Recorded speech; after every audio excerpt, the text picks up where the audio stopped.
Hello friends, welcome to movies factor. और आज के इस वीडियो में मैं एक्सप्लेन करूंगा the legend of Hanuman season 2 के एपिसोड 1 को, जहां हमने महाबली हनुमान के कारनामों को सीजन 1 में देखा था। उसी कारनामों को हनुमान इस सीजन में भी जारी रखेंगे। सीजन 1 की अपार सफलता के बाद इसका सीजन 2 का लोगों में बेसब्री से इंतजार था, और अब उनका ये इंतजार खत्म हो चुका है, क्योंकि डिज्नी हॉटस्टार ने इसका सीजन 2 प्रीमियर कर दिया है। तो फ्रेंड्स, बिना देर किए शुरू करते हैं महाबली हनुमान की इस गाथा को। एपिसोड 1 की शुरुआत में हम रावण के बेटे इंद्रजीत को देखते हैं, और हमें बताया जाता है कि इंद्रजीत ने स्वयं देवताओं को बंदी बनाकर इंद्र पर विजय प्राप्त की थी। यहाँ हमें रावण के बारे में भी बताया जाता है कि रावण बेड़ियों में जकड़ा जा चुका है। अपनी असीम शक्तियों के बावजूद रावण गुलाम होने का दर्द झेल चुका है, लेकिन अब सीता रावण की कैद में है। आगे हम देखते हैं नील और नल को, जिनके बीच हम एक मजाकिया सीन देखते हैं, जहां दोनों एक घर बनाते हैं और वो घर हवा से उड़ जाता है। अब हम देखते हैं अंगद को, जो बाली का बेटा है। वो कहता है कि उस हनुमान के साथ जाना चाहिए था, पर काका उसे कहते हैं कि अब हनुमान को आगे का सफर अकेले ही करना है। तब अंगद कहता है कि अब वो हनुमान नहीं रहा, वो कुछ और ही बन गया है, एक देव। पर काका उसे कहते हैं कि हनुमान तुम्हारे लिए हमेशा एक दोस्त ही रहेगा। तब अंगद कहता है कि दोस्त वही होता है जो साथ दे, पर अब उसके पास हनुमान को देने के लिए कुछ नहीं है। तब काका अंगद को एहसास दिलाते हैं कि वो अपने मूल को कम न समझे, वो महान वाली का बेटा है और किष्किंधा का राजकुमार है। तब अंगद कहता है कि उसके पिता बलवान थे, महान नहीं। पर काका उसे समझाते हैं कि उसकी अच्छाइयों के सामने उसकी बुराइयों को ढूंढना बंद करो, वो हम सबके लिए सच्चाई, वफादारी और बहादुरी का प्रतीक है। और अंगद से कहते हैं कि तुम भी अपने पिता की तरह बन सकते हो, क्योंकि तुम में वो सब गुण हैं। अब अंगद पूछता है कि आगे हनुमान का क्या होगा। तब काका उसे कहते हैं कि अब हनुमान के लिए चुनौतियां और बढ़ गई हैं, और अब उसको खुद को पहचानना होगा, और इसमें मदद करेंगे हनुमान के पिता वायु। अब हनुमान अपनी मंजिल की ओर अपना सफर जारी रखते हैं, पर तभी एक हवा का झोंका हनुमान को रोकता है। तब हनुमान कहते हैं कि क्यों उसका रास्ता रोका जा रहा है, वो सुग्रीव का वफादार और एक वायु पुत्र है। तभी हनुमान को पता चलता है कि वो और कोई नहीं, उसके पिता वायु हैं। अब नेक्स्ट सीन में अंगद काका से हनुमान को लेकर बात करता है और कहता है कि बचपन में उसके साथ खेलने वाला मामूली सा वानर एक देव है, पर उसके पिता वायु कैसे, क्योंकि हवा तो दिखाई नहीं देती, बस उसे महसूस किया जा सकता है। तब काका कहते हैं कि तुम्हारी तरह हनुमान भी वायु को देख नहीं सकेगा, पर उसका एहसास उसे जीवन भर रहेगा। अब हम देखते हैं कि वायु हनुमान को अपनी शक्तियां देते हैं, और हमें बताया जाता है कि आज हनुमान को वायु ने अपनी शक्तियां दी हैं, और कल उस शक्तियों का सही इस्तेमाल करने की समझ भी देंगे, जो हनुमान को एक आम वानर से एक महाबली बना देगा। अब हनुमान अपने पिता वायु से आशीर्वाद मांगते हैं और अपनी शक्तियां देने के लिए उनका धन्यवाद करते हैं, और उनसे उनके लंका तक के सफर के लिए प्रार्थना मांगते हैं। अब हम यहाँ इंद्रजीत को उसके भाई से बात करता हुआ देखते हैं, जहाँ वो आने वाले तूफान के बारे में इंद्रजीत को बताता है। तब इंद्रजीत उसके भाई का मजाक बनाता है। तब उसका भाई इंद्रजीत को बताता है कि उसे सीता के बारे में कुछ बात करनी है, कि अभी भी वो एक अटूट विश्वास लेकर बैठी है कि उसके पति राम उसे आकर बचाएंगे। तब इंद्रजीत कहता है कि वो एक मामूली इंसान है। तब उसका भाई कहता है कि राम और लक्ष्मण बहुत बहादुर हैं, जिनकी बहादुरी पूरा जहां बयान करता है, और क्या होगा अगर वो यहाँ आ गए। तब इंद्रजीत कहता है तो फिर एक युद्ध होगा जो थोड़ी देर ही चलेगा, और उसके हाथों उन दोनों की मृत्यु होगी। और उसके भाई को एहसास दिलाता है कि मत भूलो, हम राक्षस राज्य के राजा हैं, और हमारा बाप रावण है, जिसके लिए संहार और खून खराबा एक खेल है। तब इंद्रजीत का भाई उससे कहता है कि ये आपके लिए कहना आसान है, क्योंकि जिसके पैरों में खुद इंद्र का झुका हुआ सर हो, वो किसी भी चुनौतियों से नहीं डरता, पर उसने अभी तक किसी को पराजित नहीं किया।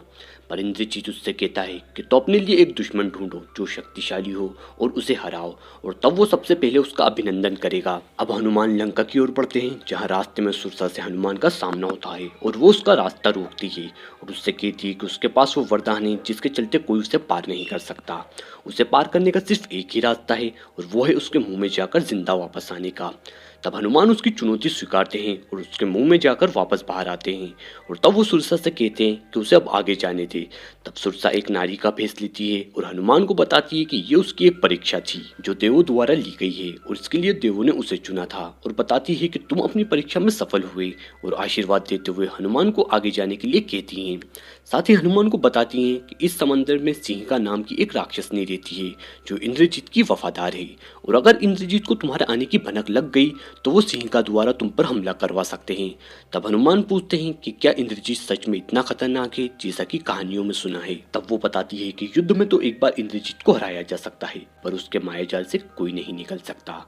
तब हनुमान सिंहिका के बारे में कहते हैं कि गुरु से पहले चेले से टकराना होगा, पर वो सिर्फ एक राक्षसनी तो है। तब वो रानी हनुमान को बताती थी कि जहाँ से सब राक्षसों की ताकत खत्म होती है वहाँ से सिंहिका की ताकत शुरू होती है।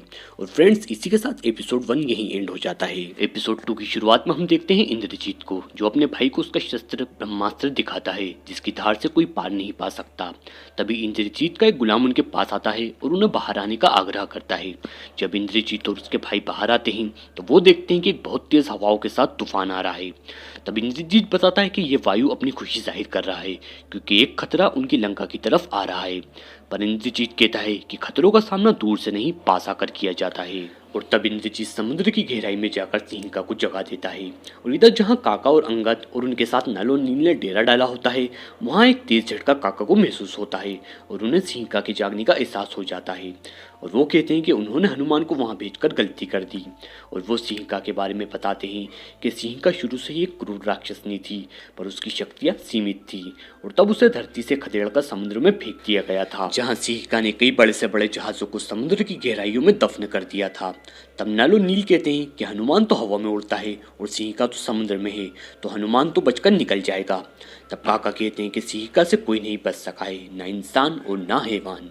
अब हम देखते हैं हनुमान को, जो समुद्र के ऊपर से अपना सफर तय कर रहे होते हैं कि तभी उन्हें महसूस होता है कि कोई अदृश्य शक्ति उनको कमजोर कर रही है।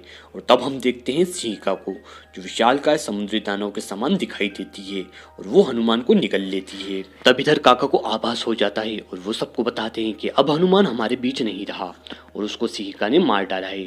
पर इस बात का अंगद, नल और नील को विश्वास नहीं होता। तब अंगद कहता है कि वो लंका जाएगा और राम का अधूरा काम पूरा करेगा। तब काका अंगद को मना करते हुए कहते हैं कि हनुमान के बाद अब सिर्फ वो ही है जो वानर राज्य को संभाल सकता है और वो उसे खोना नहीं चाहते। और तब तेज आंधियां चलती हैं। तब काका बताते हैं कि वायु का गुस्सा है क्योंकि उसने अपने बेटे को खो दिया है। अब बढ़ते तूफान को देखकर इंद्रजीत का भाई उससे कहता है कि ये तूफान तो और बढ़ रहा है। तब इंद्रजीत कहता है कि अब वायु गुस्सा हो रहा है क्योंकि सिंहिका ने उसके बेटे को मार दिया है क्योंकि वो भूखी थी। अब नेक्स्ट सीन में हम देखते हैं कि राम और लक्ष्मण तलवारबाजी का अभ्यास करते हैं, जहां राम लक्ष्मण को हरा देते हैं। तब लक्ष्मण राम से युद्ध नीति सीखने की जिद करता है। तब राम लक्ष्मण को युद्ध का दूसरा पहलू बताते हैं, जिस युद्ध की जीत का परिणाम विधवा औरतें और अनाथ बच्चे हों, ऐसा युद्ध महान नहीं होता। और बताते हैं कि युद्ध का दूसरा नाम विनाश है और जो विनाश का साथ दे वो किसी और का साथी नहीं हो सकता।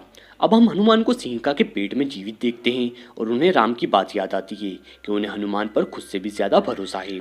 और तब हनुमान श्री राम का नाम जपते हैं और देखते ही देखते उनका कद बहुत बड़ा हो जाता है और वो सिंहिका की पूंछ को फाड़कर बाहर आ जाते हैं और इस तरह सिंहिका का अंत होता है। और तब हनुमान बाहर आकर बहुत तेज आवाज में गरजते हैं और उनकी आवाज काका और अन्य साथियों तक पहुंचती है, जहां ये सुनकर सभी बहुत खुश हो जाते हैं और उन्हें पता चल जाता है कि हनुमान अभी जिंदा हैं।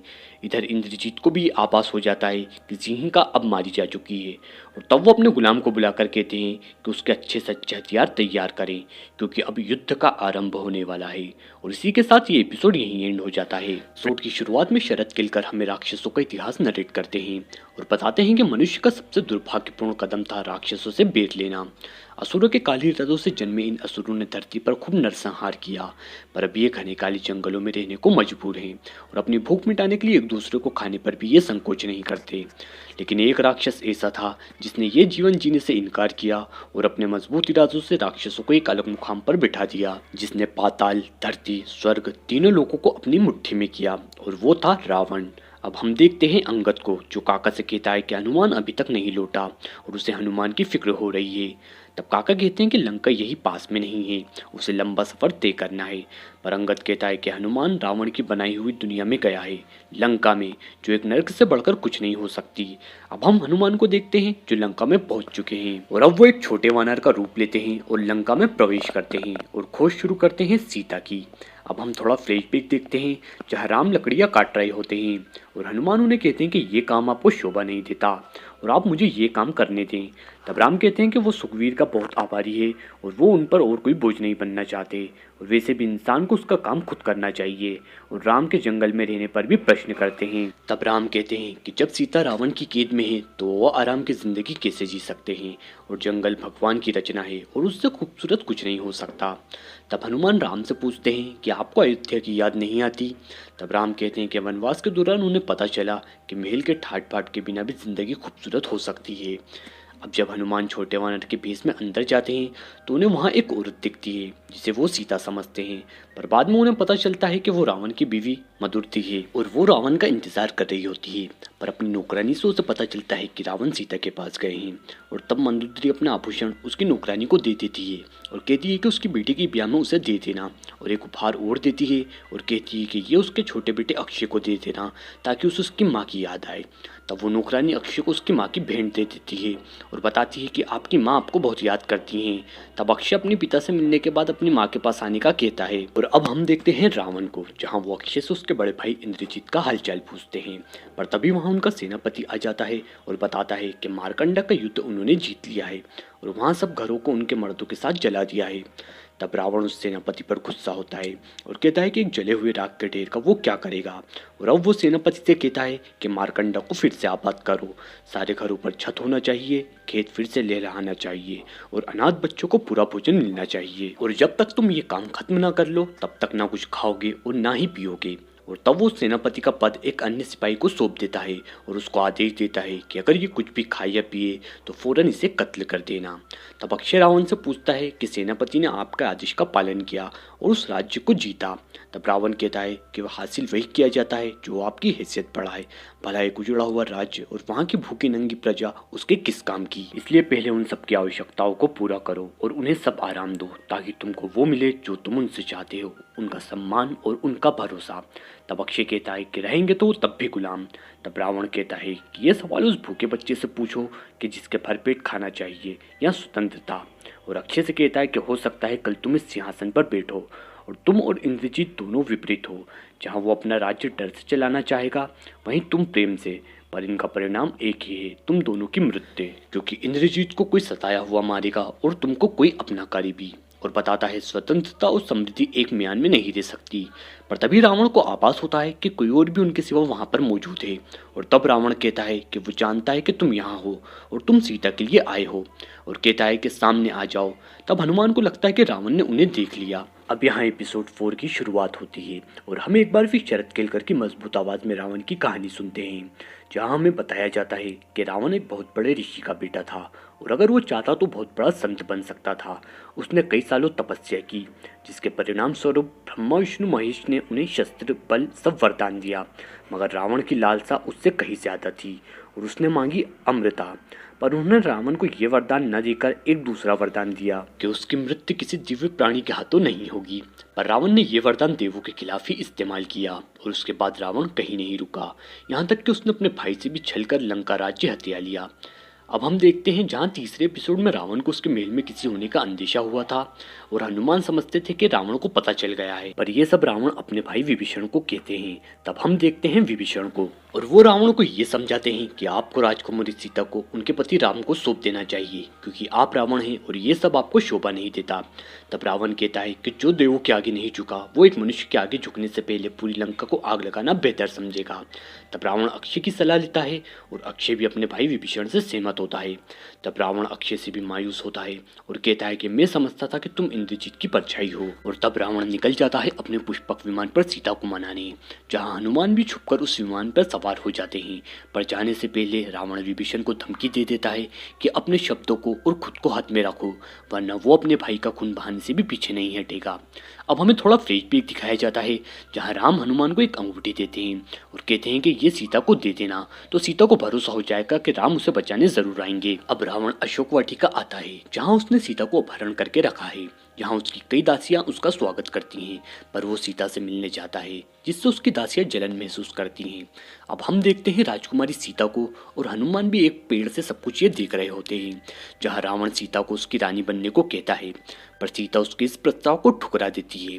और तब रावण कहता है कि अगर वो उसकी ना होकर राम की होगी तो वो हमेशा सीता के प्रेम का बंदी बनकर रह जाएगा और वो ऐसा नहीं चाहता। और तब वो सीता को मारने के लिए उसका शस्त्र निकालता है और ये एपिसोड यहीं एंड हो जाता है। एपिसोड 5 की शुरुआत में हमें मिथिला राज्य के बारे में बताया जाता है, जहाँ हम देखते हैं वहाँ के राजा जनक को, जिनकी एक पुत्री है सीता और उनके पास है शिव जी का धनुष।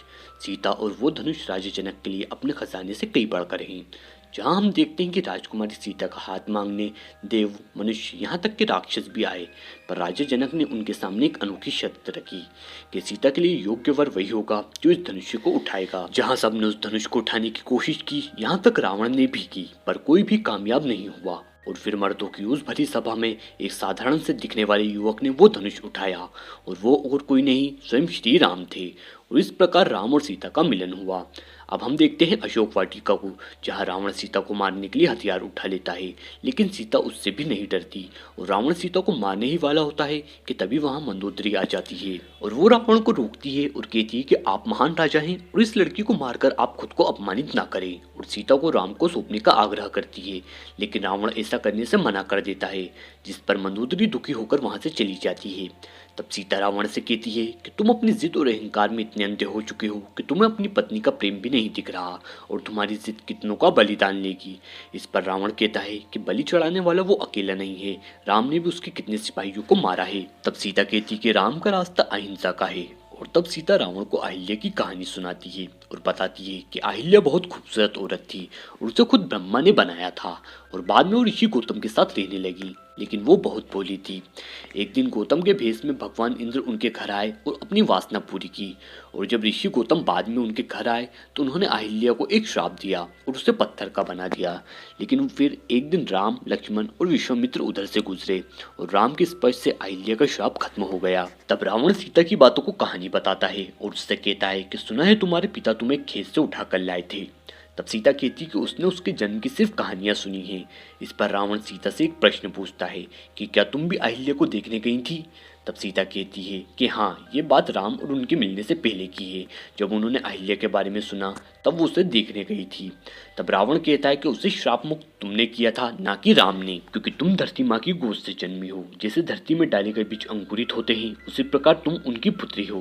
तब सीता कहती कि मैं तुम्हारी बातों में नहीं आने वाली। तब रावण कहता है तुम्हारी ये जिद मनुष्यों की जान लेकर रहेगी, और बताता है कि उसकी सेना अयोध्या और मिथिला की ओर निकलने वाली है, जो उन राज्यों की धरती को खून से लाल कर देगी और मनुष्यों की नस्लों तक को मिटा देगी। और तब वो सीता से कहता है कि तुम इसे रोक सकती हो, मुझे अपना कर। तब सीता कहती है कि उसके झूठ पर उसे कोई भरोसा नहीं। तब रावण सीता को 1 महीने का समय देता है और कहता है कि सोचकर अपना निर्णय लो, वरना 1 महीने बाद उसकी महासेना इन दोनों राज्यों पर घेर बनकर टूट पड़ेगी, और वहां से चला जाता है। और रावण के जाने के बाद रावण की दासियां सीता पर हमला करने आती हैं, पर तभी हनुमान सबको मजा चखाते हुए सीता को बचाते हैं। और तब सीता हनुमान से कहती है कि तुम जो कोई भी हो सामने आओ, और तब हनुमान अपने असली रूप में सीता के सामने आते हैं और वो अंगूठी देते हैं जो भगवान श्री राम ने उनको दी थी, और बताते हैं कि भगवान श्री राम ने उनको आपको लेने के लिए भेजा है। आपके अपहरण के बाद महाराजा सुग्रीव और श्री राम के बीच एक गठबंधन हुआ और पूरी वानर सेना आपको ढूंढने निकली है। तब ये सुनकर सीता बहुत खुश होती है, लेकिन वो हनुमान के साथ जाने से इनकार कर देती है और कहती है कि मानवता को जिंदा रखने के लिए उन्हें लंका में ही रहना होगा। और इसी के साथ फ्रेंड्स ये एपिसोड यहीं एंड हो जाता है। एपिसोड 6 की शुरुआत में हमें सीता के 3 दुर्भाग्यपूर्ण कदमों के बारे में बताया जाता है कि कैसे इन 3 फैसलों की वजह से सीता राम से बिछड़ी और रावण की कैद में आ गई। हमें बताया जाता है कि सीता का पहला गलत फैसला था वो हिरण, जिससे मोहित होकर सीता ने राम को उनके पीछे भेजा। दूसरा फैसला वो राम की दर्द भरी आवाज़ सुनकर लक्ष्मण को उनकी खोज में भेजना। और सबसे गलत फैसला उनके द्वार पर आया एक भिक्षुक, भला सीता उसे खाली हाथ कैसे लौटा देती। लेकिन मासूमियत का चोगा पहने वो सीता का सबसे बड़ा धोखा था, जिसने उसकी दुनिया में अंधकार भर दिया। अब हम नेक्स्ट सीन में देखते हैं राजकुमारी सीता और हनुमान को, जहां हनुमान सीता को अपने साथ चलने का कहते हैं और बताते हैं कि यही अवसर है, मैं आपको यहाँ से पलक झपकते ही आज़ाद करा सकता हूँ। तब सीता कहती है कि वो भी इस आज़ादी का और श्री राम से मिलने का बेसब्री से इंतजार कर रही है, लेकिन वो चाहकर भी ऐसा नहीं कर सकती, और अगर तुमने मुझे बचा लिया तो राम को खोया सम्मान भी नहीं मिल पाएगा, इसलिए मुझे आज़ाद श्री राम ही करवाएंगे। और कहती है कि हमारे पास केवल 30 दिन है, इसलिए जाओ और श्री राम से कहो कि अपनी सेना तैयार करे और मुझे यहाँ से आज़ाद करवाए। इधर श्री राम को भी सीता की तकलीफ का एहसास होता है और वो बेचैन हो उठते हैं और क्रोधित होते हैं, जहाँ लक्ष्मण श्री राम को रोकते हैं और कहते हैं कि आपका क्रोध सब कुछ तबाह कर देगा, इसलिए अपने आप को रोकें। जैसे सीता माँ की तकलीफ का एहसास आपको हो रहा है, वैसे ही सीता माँ को भी आपके क्रोध का एहसास हो रहा होगा। और तब श्री राम शांत होते हैं।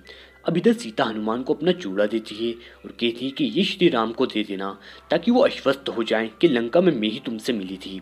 तब हनुमान कहते हैं कि वो आपका मैसेज श्री राम तक जरूर पहुंचा देंगे, लेकिन आपको यहाँ अकेला छोड़कर जाने का मन नहीं हो रहा। तब राक्षसनी त्रिजटा वहां आती है और कहती है कि सीता की रक्षा वो करेगी। तब हनुमान उससे कहते हैं कि तुम तो रावण के पक्ष में हो। तब सीता बताती है कि इस पूरी वाटिका में केवल त्रिजटा नहीं उसके साथ हमदर्दी जताई है। तब त्रिजटा बताती है कि उसने कई सपनों को सच होते हुए देखा है और अब उसे लंका की तबाही और श्री राम की विजय साफ दिख रही है, और बताती है कि राक्षस जाति का अंत होने वाला है।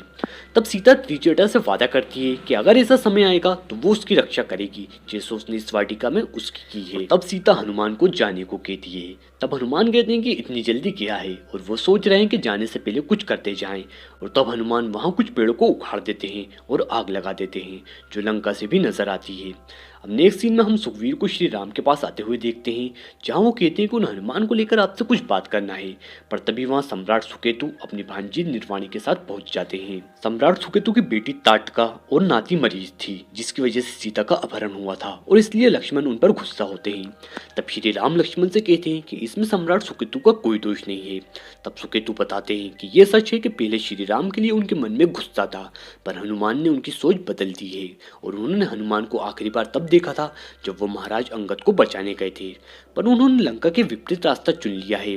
तब राम कहते हैं कि कभी कभी गलत रास्ता भी हमें हमारी सही मंजिल तक पहुंचा देता है। इधर सीता हनुमान को रोकती हैं कि ऐसा मत करो, पर हनुमान सीता को कहते हैं कि वो लंका के खतरे को पूरी तरह भापना चाहते हैं, इसलिए ये सब कर रहे हैं, क्योंकि अगर वो बिना ऐसा किए गए तो श्री राम के लिए एक नया खतरा पैदा हो सकता है, और वो ये देखना चाहते हैं कि रावण पहले किसे रणभूमि में भेजेगा, इंद्रजीत, अक्षय या फिर खुद। तब सीता कहती है कि वो इतना बेवकूफ नहीं है और वो खूंखार किंकारा को भेजेगा जो छल और बल दोनों में महान है। तब हनुमान कहते हैं कि तब तो और मजा आएगा, और तब वो पूरी वाटिका में आग लगा देते हैं, जहां रावण की दासियां ये सब देखती हैं, और ये एपिसोड यहीं एंड हो जाता है। एपिसोड 7 की शुरुआत में शरद केलकर हमें देवों के बारे में बताते हैं कि देवों ने हमेशा खुद को राक्षसों से बढ़कर और ताकतवर समझा, लेकिन जब ये राक्षस तीनों लोगों पर विजय प्राप्त करने के इरादे से देवों से जंग को आए तो देवों ने मानव जाति से गठबंधन कर लिया। जहां एक और मानव सेना पूरी धरती पर मानो चादर की तरह बिछ गई, तो वहीं राक्षस सम्राट ने उनके विरुद्ध भेजे अपने 10 महारथी किंकारा।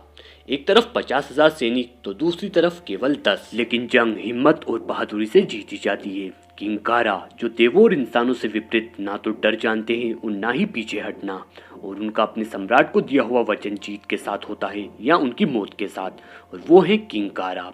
अब यहाँ हनुमान सीता से पूछते हैं कि क्या ये नज़ारा लंका से नजर आएगा। तब सीता हनुमान को रुकने का कहती हैं और वापस श्री राम के पास लौटने को कहती हैं, पर हनुमान कहते हैं कि खेल तो अभी शुरू हुआ है। इधर रावण की दासियां रावण के पास जाती हैं और अशोक वाटिका का सारा हाल बताती हैं, और बताती हैं कि ये सब एक वानर का किया धरा है और वो सीता को अपने साथ लेने आया है। तब रावण को पहले तो यकीन नहीं होता कि ये सब एक बंदर का काम है, लेकिन बाद में सभी किंकारों को अशोक वाटिका की ओर भेजने का आदेश देता है और कहता है कि उस वानर को जान से मार दो। अब अशोक वाटिका में किंकारा हनुमान को चारों ओर से घेर लेते हैं, और अब हम यहाँ हनुमान और किंकारा के बीच जबरदस्त युद्ध देखते हैं, जहां हनुमान बहुत से किंकारा को मौत के घाट उतार देते हैं और बाकी किंकारा मैदान छोड़कर भाग जाते हैं। तब सीता त्रिजटा से कहती है कि हनुमान को रोको, वरना रावण उसे यहाँ से जिंदा नहीं जाने देगा। इधर महल में रावण को किंकारा की शिकस्त की खबर लगती है और ये भी पता चलता है कि कुछ किंकारा मैदान छोड़कर भाग गए हैं। तब रावण उन किंकारा को ढूंढकर उन्हें मारने का आदेश देता है और खुद हनुमान से लड़ने के लिए अपने कवच और शस्त्र मंगाता है। इस पर अक्षय हनुमान से लड़ने के लिए रावण की आज्ञा मांगता है, पर रावण कहता है कि वो इस राज्य का राजा है और जंग में उसे सबसे आगे रहना चाहिए। तब अक्षय कहता है कि ये मौका उसे दे ताकि वो खुद को साबित कर सके, और वो रावण को वचन देता है कि वो सीता को कहीं नहीं जाने देगा। तब रावण अक्षय को आशीर्वाद देकर उसे जाने की आज्ञा दे देता है। अब यहाँ अक्षय को उसकी माँ मंदोदरी रोकती है और कहती है कि रावण के पास बहुत बड़ी सेना है, वो किसी को भी भेज सकता है, पर अक्षय नहीं मानता क्योंकि उसे सिर्फ ये साबित करना है कि वो भी उसके भाई की तरह एक योद्धा है, और वो अशोक वाटिका की ओर निकल पड़ता है। इस पर मंदोदरी बहुत दुखी होती है। इधर अशोक वाटिका में त्रिजटा हनुमान से कहती है कि वो वापस चला जाए, उसने किंकारा को धूल चटा दी है और उसे क्या चाहिए। पर तभी वायु हनुमान को दर्शन देते हैं और हनुमान अपने पिता से आशीर्वाद मांगते हैं। ये देखकर त्रिजटा हैरान हो जाती है और समझ जाती है कि हनुमान कोई आम वानर नहीं बल्कि उस पर देवों का आशीर्वाद है।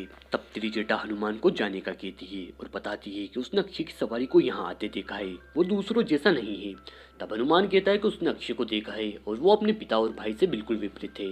तब हनुमान त्रिजटा की बात मान जाते हैं और वहां से जाने लगते हैं। पर तभी अक्षय हनुमान को रोक लेता है। तब हनुमान अक्षय से ना लड़ने का कहकर उसे समझाते हैं कि वो उसके पिता जैसा नहीं है और उसे उसके पिता के मार्ग पर नहीं चलना चाहिए, बल्कि वो ही है जो उसके पिता को उसके मार्ग पर चलने के लिए प्रेरित कर सकता है। लेकिन अक्षय नहीं मानता, क्योंकि आखिर वो है तो रावण का ही बेटा। और तब उन दोनों के बीच एक घमासान टक्कर हम देखते हैं, जहाँ हनुमान के द्वारा अक्षय की मौत होती है। हालांकि हनुमान लड़ाई के दौरान भी अक्षय को समझाते हैं कि जो तुम साबित करना चाहते थे तुम कर चुके हो और तुम एक महान योद्धा हो। लेकिन अक्षय नहीं मानता और परिणाम उसकी मृत्यु होती है। अब अक्षय की मृत्यु पर हनुमान को भी दुख होता है। अब ये खबर रावण तक पहुंचती है, जहां अब वो इंद्रजीत को हनुमान को मारने का आदेश देते हैं और ये एपिसोड यहीं एंड हो जाता है। एपिसोड की शुरुआत में हम रावण को देखते हैं, जो उसके मृत बेटे अक्षय की डेड बॉडी के पास होता है और वो बहुत दुखी होता है। और वहाँ फिर मंदोदरी आती है और वो अपने बेटे की लाश देखकर रोने लगती है। तब रावण कहता है कि जिसने भी ये किया है वो उसे छोड़ेगा नहीं। तब मंदोदरी कहती है कि अक्षय की जान आपकी जिद की वजह से गई है और आगे मुझे लंका की तबाही दिख रही है। अब नेक्स्ट सीन में हम देखते हैं कि हनुमान काका और अंगद को रोते हुए देखते हैं। तब वो काका से पूछते हैं कि क्या हुआ। तब काका कहते हैं कि श्री राम नहीं रहे। और तब हनुमान श्री राम और लक्ष्मण के तीर लगे शरीर को देखते हैं और बहुत दुखी होते हैं। पर तभी वहां इंद्रजीत आता है और कहता है कि जिसने इंद्र पर विजय प्राप्त की उसके सामने दो मनुष्य की क्या औकात। तब हनुमान कहते हैं कि उनको हराना नामुमकिन था और इंद्रजीत से कहते हैं कि तुमने अपने छल से उन्हें मारा है। तब हनुमान कहते हैं कि जब तक कि वो जिंदा हैं ये युद्ध खत्म नहीं होगा और वो राजकुमारी सीता को बचा कर रहेंगे। तब इंद्रजीत कहता है कि राजकुमारी सीता की किस्मत तो उसी दिन लिखी जा चुकी थी जब उसने उसके पिता रावण को ठुकराया था। और तब हनुमान इंद्रजीत के हाथ में राजकुमारी सीता की साड़ी का कपड़ा देखते हैं, जो कि खून से सना हुआ होता है। और फिर हनुमान राजकुमारी सीता का शव देखते हैं और तब हनुमान बहुत गुस्सा होते हैं। और फिर हनुमान और इंद्रजीत में हम घमासान लड़ाई देखते हैं, जहां हनुमान इंद्रजीत को धूल चटा देते हैं। पर अगले ही क्षण वो देखते हैं कि इंद्रजीत तो गायब है और तब वो हनुमान के पीछे खड़ा होता है और वो हनुमान से कहता है कि आखिर तुम उसके मायाजाल में फंस ही गए। तब हनुमान को समझ आता है कि ये सब सिर्फ एक झूठ था और अभी सब जिंदा है। तब इंद्रजीत कहता है कि ये सब बहुत जल्द सच होने वाला है और इंद्रजीत फिर अपना एक और मायाजाल हनुमान के सामने रखता है, जहां कई सारे इंद्रजीत एक साथ हनुमान पर हमला करते हैं। कुछ देर बाद हनुमान असली इंद्रजीत की परछाई जमीन पर देख लेते हैं और उस पर हमला कर देते हैं, जिससे इंद्रजीत के दूसरे रूप गायब हो जाते हैं। पर अब इंद्रजीत ब्रह्मास्त्र का उपयोग हनुमान पर करता है और हम एक फ्लैशबैक देखते हैं, जहां हमें बचपन के अक्षय और इंद्रजीत दिखाई देते हैं, जो एक गोरिल्ला को पकड़ते हैं और इंद्रजीत उसे मारने वाला होता है, पर अक्षय उसे रोक देता है और कहता है कि ये सिर्फ एक खेल था भैया, जिसमें वो हारा और हम जीते, लेकिन हमें इसे मारने की कोई जरूरत नहीं। तब इंद्रजीत कहता है कि तुम बहुत कमजोर दिल के हो। इस पर अक्षय कहता है कि दोनों में से किसी को तो ऐसा होना चाहिए, वरना क्या मजा इस लंका में। अब ब्रह्मास्त्र की वजह से हनुमान कमजोर हो जाते हैं और इंद्रजीत हनुमान को रावण के सामने लेकर आता है। अब रावण हनुमान से पूछता है कि यहाँ क्यों आए हो और क्या चाहते हो। इस पर हनुमान कहते हैं कि वो श्री राम का एक संदेशा लेकर आए हैं। और फ्रेंड्स, ये एपिसोड यहीं एंड हो जाता है। एपिसोड 8 में हमने हनुमान और अक्षय में एक रोमांचित करने वाली लड़ाई देखी थी, जिसमें हनुमान ने अक्षय को मौत के घाट उतार दिया था और उसके बाद वाटिका में आग लगा दी थी। एपिसोड 9 की शुरुआत में हम देखते हैं कि हनुमान को बंदी बनाकर रावण के सामने लाया जाता है, जहां रावण हनुमान से अक्षय को मारने और लंका में तबाही मचाने की वजह पूछता है। जहां हनुमान बताते हैं कि वो श्री राम का संदेशा लेकर यहाँ पर आए हैं और बताते हैं कि या तो वो सीता माँ को छोड़कर सब कुछ यहीं खत्म करे या फिर अपने अंत की शुरुआत करे। वहीं हम दूसरे सीन में हनुमान की मंडली को देखते हैं, जहां हम उनके बीच थोड़ा हंसी मजाक देखते हैं। इधर हनुमान अपना परिचय देते हैं, जहां सभी को हनुमान की बातों पर यकीन नहीं होता और कहीं न कहीं ये बात रावण को भी हजम नहीं होती कि एक मामूली वानर उसके बेटे अक्षय को धूल चटा सकता है और ब्रह्मास्त्र का सामना कर सकता है। और तब रावण हनुमान को मारने उनके पास आता है कि तभी वायु रावण को रोकने की कोशिश करता है। तब रावण ये समझ जाता है कि हनुमान वायु का पुत्र है और ये भी कि हनुमान मात्र एक वानर नहीं बल्कि खुद देव है। तब रावण हनुमान को ये बताता है कि उसमें और हनुमान में ज्यादा अंतर नहीं है और हनुमान चाहे तो वो उसे अपना गुरु बना सकता है। लेकिन हनुमान ये कहते हैं कि उनके गुरु केवल एक ही हैं और वो है श्री राम, और अगर रावण चाहे तो वो भी श्री राम को अपना गुरु बना सकता है। लेकिन रावण ये कहता है कि जहाँ वो है वहाँ से राम उसे बहुत छोटा नजर आता है। और फिर हम हनुमान का एक चमत्कार देखते हैं, जहाँ वो अपनी पूंछ इतनी लंबी कर लेते हैं कि वो रावण से आंख मिलाकर बात करते हैं। लेकिन रावण भी कम शक्तिशाली नहीं था, वो भी अपने एक चमत्कार से हनुमान को ध्वस्त कर वहीं गिरा देता है। और फिर हम देखते हैं कि हनुमान अपने आप को कमजोर महसूस करने लगते हैं और ये कमजोरी ब्रह्मास्त्र की वजह से होती है। और तब रावण हनुमान को मारने ही वाले होते हैं कि विभीषण, जो कि रावण का भाई होता है, वो रावण को ऐसा करने से रोक लेता है। वो बताता है कि हनुमान सिर्फ एक दूत है और नियम अनुसार हम उसे नहीं मार सकते। इस पर इंद्रजीत कहता है कि हनुमान को मार देना चाहिए, लेकिन रावण हनुमान को श्री राम तक एक संदेशा पहुंचाने को कहते हुए हनुमान को छोड़ देते हैं। रावण ये संदेशा देता है कि रावण के होते हुए सीता को यहाँ से कोई नहीं ले जा सकता, और साथ ही हनुमान की पूंछ में आग लगाने का आदेश दे देता है। और फ्रेंड्स, इसी के साथ ये एपिसोड यहीं पर एंड हो जाता है। तो फ्रेंड्स, बाकी के एपिसोड के एक्सप्लेनेशन आप हमारे नेक्स्ट वीडियो में हमारे चैनल पर देख सकेंगे। उम्मीद करता हूँ वीडियो आपको पसंद आया होगा, और अगर वीडियो पसंद आया तो उसे लाइक और चैनल को सब्सक्राइब जरूर करिएगा। Thanks for watching this video.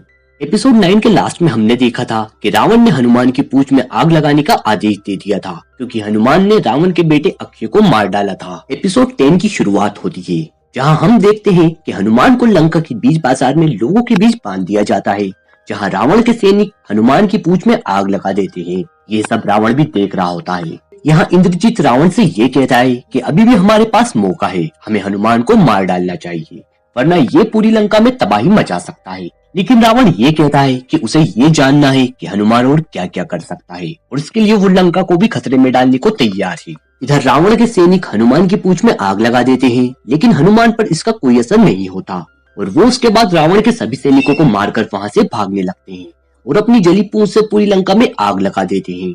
Hanuman अपना कद कई गुना बड़ा कर लेते हैं, जिससे लंकेश्वर रावण की सेना भी हनुमान से डरकर भागने लगती है। ये सब नजारा त्रिजटा भी देख रही होती है। अब त्रिजटा राजकुमारी सीता के पास जाती है, जहाँ सीता हनुमान का हाल त्रिजटा से पूछती है। इस पर त्रिजटा वहाँ का सारा हाल राजकुमारी सीता को बताती है कि कैसे हनुमान ने लंका में तबाही मचा दी है, और वो स्वयं एक देव है। अब हनुमान राजकुमारी सीता के पास आते हैं, जहाँ सीता हनुमान को वहाँ से जाने को कहती है। इस पर हनुमान कहते हैं कि वो बस आपका हाल जानने आया था, और अब वो श्री राम के साथ ही यहाँ लौटेंगे। राजकुमारी सीता हनुमान से ये कहती है कि उनके पास सिर्फ 1 महीना ही है रावण के इस साम्राज्य को खत्म करने का, क्योंकि उसके बाद रावण इस धरती पर बहुत तबाही मचाएगा। इस पर हनुमान सीता को ये भरोसा दिलाते हैं कि उनके और श्री राम के होते हुए ऐसा कुछ नहीं होगा, और फिर वो सीता से विदा लेते हैं। नेक्स्ट सीन में हम विभीषण के साथ कुछ राज्य के आदमियों को देखते हैं, जो कि राज्य की इस हालत पर राजा रावण को जिम्मेदार ठहराते हैं। वो ये कहते हैं कि रावण का सीता के लिए ये मोह इस राज्य की बर्बादी का सबब बनेगा, इसलिए वो विभीषण को रावण की जगह लेने को कहते हैं। वो बताते हैं कि रावण ने भी उनके भाई कुबेर से ये राज्य धोखे से हथियाया था, और अगर राज्य की भलाई रावण को राजा के पद से हटाने में है तो उन्हें ये करना चाहिए। लेकिन विभीषण ऐसा करने से मना कर देता है, क्योंकि वो रावण के साथ धोखा नहीं करना चाहता। वो बस रावण की इस जिद को रोकना चाहता है। और तभी वहां पर इंद्रजीत आता है, जहां विभीषण अक्षय की मौत को लेकर इंद्रजीत को जिम्मेदार ठहराता है, क्योंकि अक्षय हमेशा से ही इंद्रजीत की तरह बनना चाहता था, और इस आग को हवा इंद्रजीत ने दी। अगर इंद्रजीत ऐसा ना करता तो अक्षय हनुमान से लड़ने नहीं जाता। विभीषण ये भी कहता है कि जो गलती अक्षय ने की वो गलती वो उसके भाई रावण को नहीं करने देगा। नेक्स्ट सीन में रावण अपनी जली हुई लंका को देख रहा होता है। यहाँ विभीषण फिर रावण को समझाने की कोशिश करता है कि राजकुमारी सीता को उन्हें छोड़ देना चाहिए, क्योंकि अगर एक वानर इतनी तबाही मचा सकता है तो पूरी वानर सेना क्या क्या कर सकती है। इस पर रावण कहता है कि हनुमान कोई आम वानर नहीं है, बल्कि वो एक देव है जिसके पास देवों के दिए कई वरदान हैं। यहाँ विभीषण सभी जले हुए घरों को ठीक करने को कहता है, लेकिन रावण उसे ऐसा करने से मना कर देता है, क्योंकि वो चाहता है ये सब ऐसा ही रहे। इससे उन्हें हनुमान ने जो किया है वो हमेशा याद रहेगा। अब रावण इंद्रजीत से उसकी सेना के बारे में पूछता है। इस पर इंद्रजीत कहता है कि अगले 1 महीने में उनकी पूरी सेना लंका में आ जाएगी, और फिर रावण कहता है कि उसके बाद उसकी सेना हर शहर में तबाही बनकर टूटेगी, जिसमें एक शहर होगा किष्किंधा। और इसी के साथ ये एपिसोड यहीं पर एंड हो जाता है। तो एपिसोड 11 की शुरुआत होती है लंकेश्वर सम्राट रावण के महल से, जहाँ उनके राज्य के कुछ लोग राजा की इस जिद पर आपत्ति लेते हैं। जिद जो है सीता को हर हाल में पाने की। और तभी वहाँ रावण आ जाता है और ये सब अपनी इस बातचीत को वहीं विराम दे देते हैं। रावण के साथ इंद्रजीत और विभीषण भी होते हैं, जहाँ रावण उनके राज्य के लोगों पर क्रोधित होते हुए हमें दिखाई देते हैं। रावण कहता है कि एक मामूली सा वानर उन्हें आज एक सबक सिखा गया कि जीत एक नशा नहीं एक दीमक होती है, जो आपके जोश को खोखला कर देती है। वहीं विभीषण फिर एक बार रावण के सामने उसकी नाकाम कोशिश करता है। वो रावण को समझाता है कि इस युद्ध में हम राम से कभी नहीं जीत पाएंगे, और इस युद्ध में सिर्फ हम हमारे लोगों की जान गंवाएंगे। लेकिन रावण विभीषण की शांति कायम करने की इस प्रस्ताव को उनका भय समझता है और उन्हें डरपोक समझता है, और इस तरह रावण विभीषण को और उसके साथियों को लंका से निकाल देता है और इंद्रजीत को उनके सेनापतियों को बुलाने का आदेश देता है। नेक्स्ट सीन में हनुमान उनके साथियों के पास पहुंचते हैं, जिसे देखकर उनके सभी साथी और अंगद बहुत खुश होते हैं और लंका की पूरी कहानी हनुमान से पूछते हैं। हनुमान उन्हें बताते हैं कि रावण ने सीता माँ को 1 माह का समय दिया है खुद को समर्पित करने का, वरना रावण उसकी सेना के साथ पूरी मनुष्य नगरी का विनाश कर देगा। तब अंगद हनुमान से कहता है कि इस बार वो उसके साथ जाएगा और रावण को मारकर वो पूरी लंका को तबाह कर देंगे और सीता माँ को उनके साथ वापस ले आएंगे। लेकिन हनुमान बताता है कि करना तो वो भी ऐसा ही कुछ चाहता था, लेकिन हमारे कुछ करने से इस धरती का संतुलन बिगड़ जाएगा, इसलिए इसे बनाए रखने के लिए श्री राम ही रावण का वध करेंगे और हम इस युद्ध में उनके सारथी होंगे। अब अगली सुबह ये सब राजा सुग्रीव से मिलने निकलते हैं, जहाँ अंगद थोड़ा डरा हुआ होता है। उसे लगता है कि उसके चाचा सुग्रीव पता नहीं उसको अपनाएंगे या नहीं, क्योंकि वो राजा सुग्रीव से झगड़ा कर किष्किंधा से निकल गया था। लेकिन हनुमान अंगद को समझाते हैं कि वो तुम्हें जरूर माफ करेंगे और तुम्हारे आने पर खुश भी होंगे। अब इन सब की आने की खबर राजा सुग्रीव को लगती है, तो वो उनसे मिलने उनके पास जाते हैं, जहाँ ये सभी कमल कुंज में शहद और दूसरे फलों की दावत उड़ा रहे होते हैं। यहाँ राजा सुग्रीव हनुमान से मिलते हैं, लेकिन अंगद मन में दुख और एक सब कुछ लिए वहाँ से चला जाता है और उसके बाद इन सभी का किष्किंधा में भव्य स्वागत किया जाता है। और उसके बाद हनुमान मिलते हैं श्री राम से और उन्हें सीता माँ की दी हुई एक भेंट सौंपते हैं और बताते हैं कि सीता माँ सही सलामत है और आपकी प्रतीक्षा कर रही हैं। ये सुनकर श्री राम बहुत खुश हो जाते हैं और हनुमान को अपने गले से लगा लेते हैं और ये एपिसोड यहीं पर एंड हो जाता है।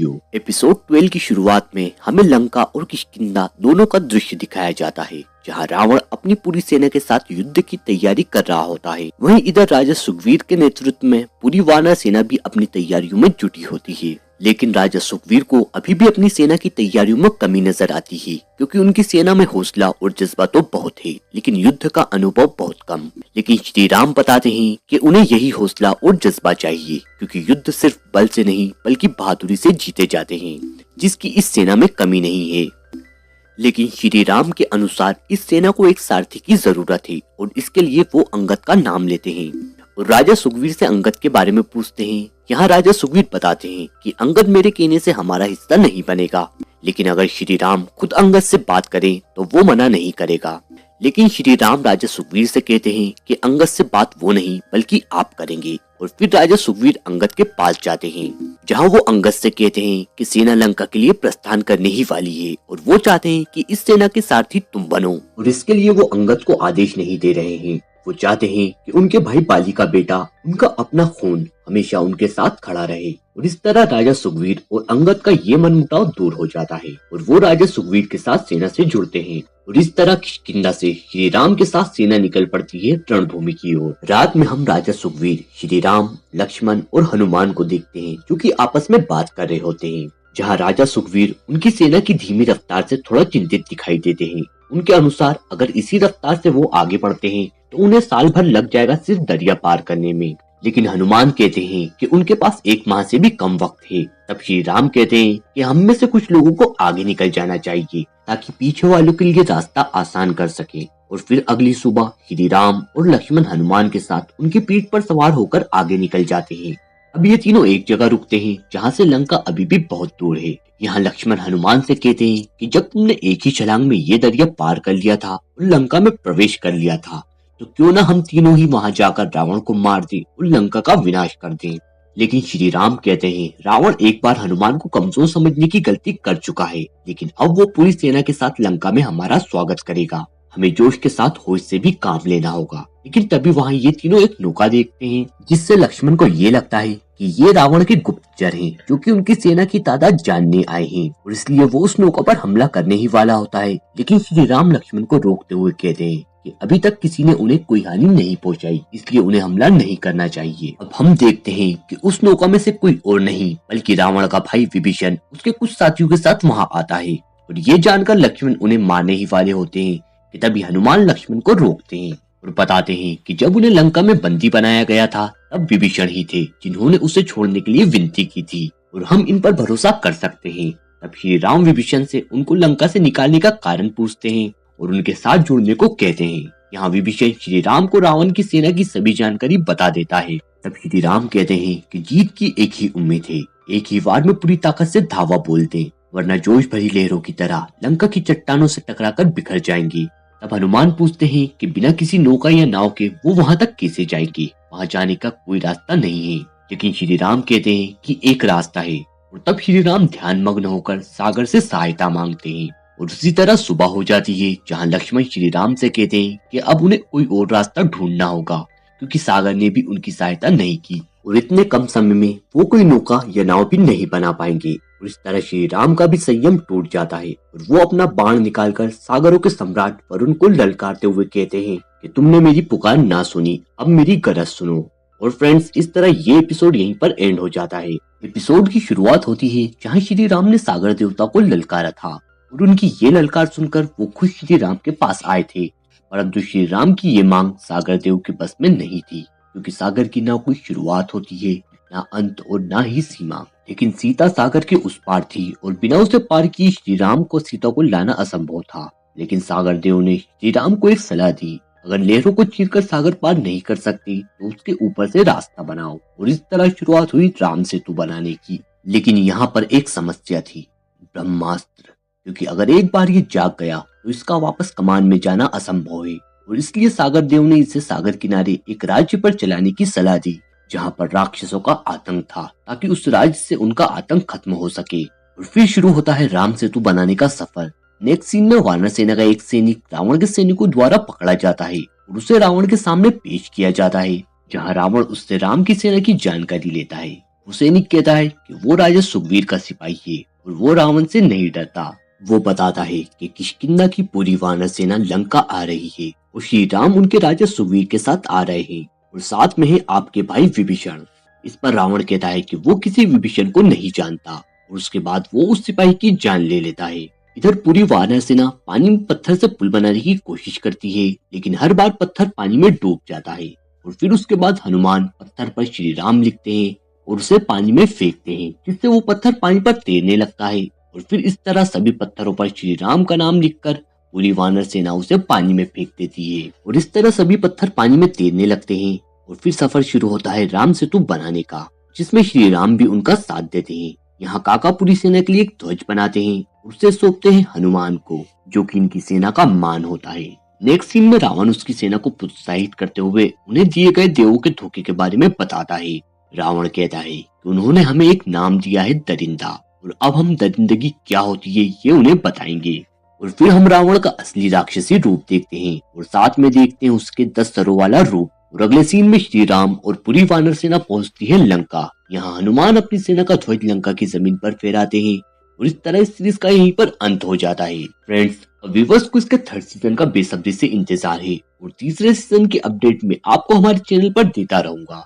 और थर्ड सीजन के भी सभी एपिसोड यहीं आपको अपने चैनल मूवी सेक्टर पर एक्सप्लेन करेंगे। तो फ्रेंड्स, इसी के साथ इस सीरीज का यहीं पर अंत होता है और ऐसे ही मजेदार वेब सीरीज और मूवीज के एक्सप्लेनेशन के लिए चैनल को सब्सक्राइब जरूर करें। तो अब मैं आपसे मिलूंगा एक नई मूवी के एक्सप्लेनेशन के साथ। Till then, good bye.